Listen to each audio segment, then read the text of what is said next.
What's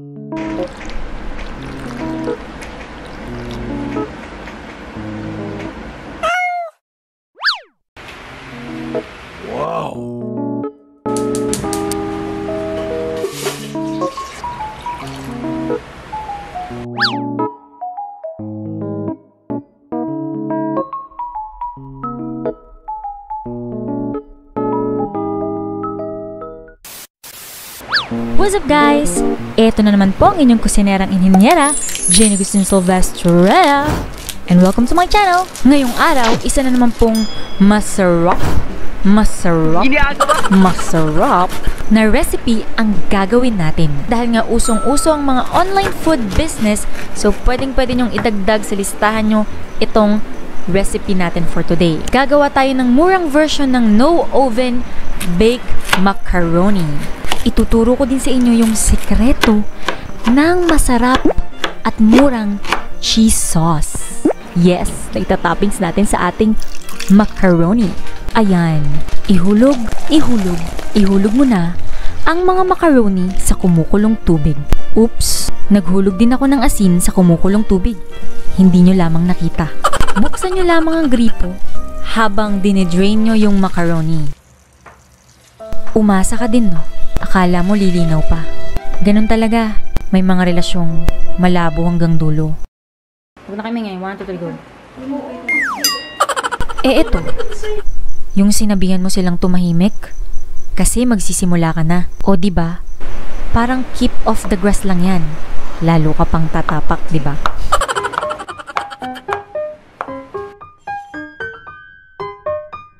Akala ko ba murang version ng gagawin natin? Bakit may bacon? Iyan kasi ang nasa bahay namin, guys. Pero pwede kayong gumamit ng mga ibang meat like ground beef, pork, chicken, o kung ano pa mang preferred nyo. Pero pwede ding bacon. Kontian nyo na lamang yung isasahog nyo kasi malasa na rin naman yan. At hindi na rin naman sila nagkakalayo ng presyo ng ground pork. Okay, class. Our lesson for today is about margarine. Ito'y 2 stick. Pag hinati mo sa gitna, ito'y 1 stick. Hatiin mo pa ulit, ito'y 1/2 stick. Hatiin mo pa ulit, ito'y 1/4 stick. Or 2 tablespoon. At iyan po ang gagamitin natin. Ayan, una nating lulutuin ng bacon dahil magmamantika pa yan na dahilan para mas lumasa pa at magpalasa pa sa ating lulutuin. Ayan, isang mabilisang airtime para kay Tai Hing. Dahil hindi po ito sponsored.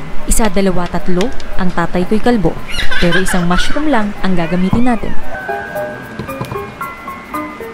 Oops! Mag-ingat! Baka ka masugatan.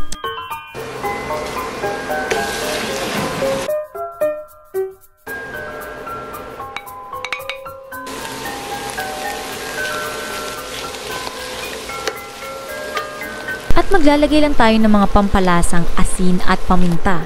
Dagdagan mo na rin ng tinuyot na dahon ng oregano at basil leaves. Takpan mo lang. Ayun, no? Isa na namang maiksing airtime para kay Omega. Dahil hindi din po ito sponsored. At kumakaway po ang inyong kusinerang ininyera kasama ng kanyang asawa. At ito na nga ang gagamitin kong spaghetti sauce. Sweet style. Para sweet. Wala, para sweet. Sweet nga eh. At para hindi sayang, lagyan mo ng konting tubig at ikut-ikutin simuts. May aso. Simut-simutin, saka mo ihulog.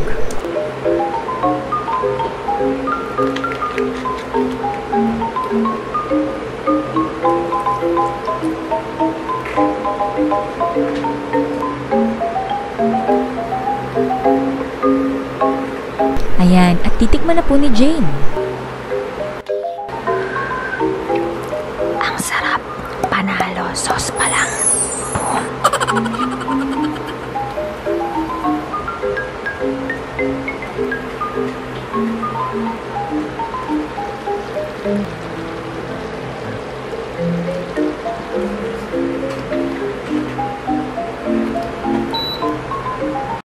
At ito na nga ang ating cheese sauce na pinakaiintay nyo na talaga namang palong-palo pak sa sarap.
Tikman na natin. At ito na nga po ang ating sigawan. Shoutout po kay Miss Julie Barameda. Shoutout po kay Miss Mary Eve Isiderio at Mr. Clark Joseph Isiderio. Shoutout po kay Elaine Tuazon from Balanga City, Bataan. City. Shoutout po kay Mrs. Anna May Empas at sa kanyang anak na si Ezekiel from Santa Maria, Bulacan. Shoutout po kay Mrs. Princess Saberon at sa kanyang anak na si Prince Jude. Shoutout po kay Kit Jimel from Calamba, Laguna. And shoutout po kay Mark Technique from Palawan. Paturo naman ng technique. Yo! Again, maraming salamat po sa inyong lahat. Sana po inyong nagustuhan ng ating vlog for today. Please don't forget to like and share this video. Kita-kits ulit sa susunod. Stay safe and God bless us all. Bye! Susunog na. Susunog na. Hala. Paano yan? Sunog na. Kasi matagal yung masyadong 3 minutes. Sunog na siya. Isa mo pa.